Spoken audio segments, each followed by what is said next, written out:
باوجود جاننے کے بلا کسی عذر سیدھے ہاتھ سے ناک صاف کرے۔ اللہ تعالیٰ اپنے یاد کرنے والوں کو نہیں بھولتا، اپنے سے دعا کرنے والوں کو نا امید نہیں کرتا۔ اللہ تعالیٰ بہت بہتر بدلہ لینے والا ہے۔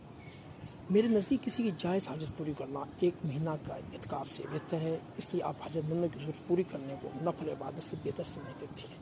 یہ ہیں اقوال سیدنا امام حسن رضی اللہ تعالیٰ عنہ کے۔ سب سے اچھی زندگی وہ شخص بسر کرتا ہے جو اپنی ضروریات پوری کرنے کے لیے کسی غیر کا بھروسہ نہ رکھے۔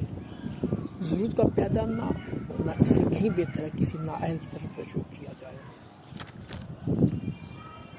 بہتر شخص وہ ہے جو صرف اللہ تعالیٰ کو اپنے مولا و نصیر سمجھے، جو کچھ اللہ نے اس کے لیے مقدر کیا ہے اس پر راضی ہو، اس سے زیادہ کی تمنا نہ کرتا۔ دانائیوں میں سب سے بڑی دانائی تقویٰ